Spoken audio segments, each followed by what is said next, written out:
안녕하세요. 리엠파트너스 이승재 대표 변호사입니다. 안녕하세요. 리엠파트너스 원민지 변호사입니다. 지난 N번방 사건 이후에 디지털 성범죄에 대한 경각심이 상당히 높아졌습니다. 이에 대한 처벌 수위가 다시 정해질 필요가 있다라는 의견에 최근에는 양형 기준이 일부 준비가 됐다고 하는데요. 이번 동영상에서는 이 양형 기준에 대해서 소개해드리도록 하겠습니다. 제가 정말 많은 질문을 받는 것 중에 하나가 법령에 예를 들어 5년 이하의 징역에 처한다라고 하면은 실제로 5년이 선고되는 거냐 이런 질문 많이 받는데요. 도대체 어떤 수준에서 이렇게 선고형을 정하게 되는지 궁금해 하시더라고요. 예, 결국 재판을 받는 사람 입장에서는 자신에게 선고되는 형량이 중요하기 때문일 것 같은데요. 법원은 전국적인 선고형의 통일성을 위해서 각종 범죄에 대해 일정한 경우에 처벌 수위를 정하는 양형 기준이라는 것을 정하고 있습니다.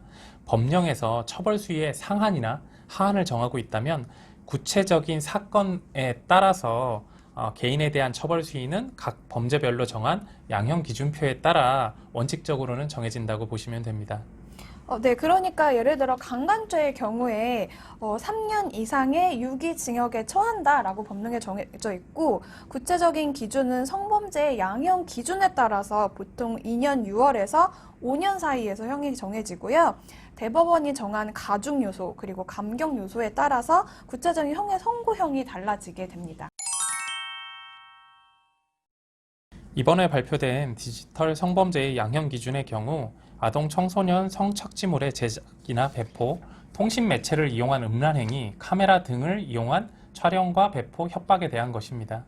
네, 이번 양형 기준에서 화제가 되었던 게 굉장히 이제 조직적이거나 악질적인 성착취물의 제작, 판매 등의 경우에는 최대 징역 29년 3개월까지 선고할 수 있고 이 경우에 재판부의 선택에 따라서 무기징역도 선고할 수 있다는 거겠죠? 예, 그렇습니다. 사실 디지털 성범죄의 경우에는 직접 신체에 대한 성범죄보다는 그동안 아무래도 처벌 수위가 낮았었는데요. 이번 양형 기준으로 인해서 처벌 수위가 신체를 대상으로 한 범죄 못지않게 그 이상으로 처벌 수위가 높아졌다는 점을 주의할 필요가 있겠습니다. 네, 예를 들어서 아까 알려드린 강간죄의 기본 양형 구간이 보통 2년 6월에서 5년까지 그리고 가중될 경우에는 4년에서 7년 사이거든요. 근데 불법 촬영물을 이용한 강요죄의 경우에는 기본 형량이 3년에서 6년 그리고 가중될 경우에는 5년에서 8년까지로 정하고 있기 때문에 강간죄만큼이나 높은 형이 선고될 수 있습니다.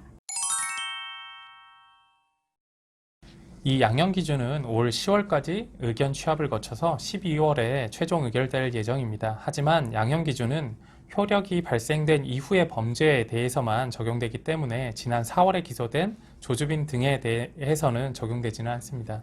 네, 그렇지만 판례에 따르면 아직 발효 전인 양형 기준을 양형의 참고 자료로 삼았다라고 해도 위법한 것은 아니다라고 판시한 적이 있는 만큼 어느 정도 조주빈의 사건의 판결 선고에도 영향을 미칠 것이라고 보고 있는 것이 전문가들의 의견입니다. 지금까지 디지털 성범죄의 양형 기준에 대해서 알아봤습니다. 법원의 선고형을 이해하는 데 조금이나마 도움이 되셨길 바랍니다. 네, 궁금한 점 있으시면 언제든지 댓글 달아주시고요. 좋아요와 구독도 부탁드릴게요. 감사합니다. 감사합니다.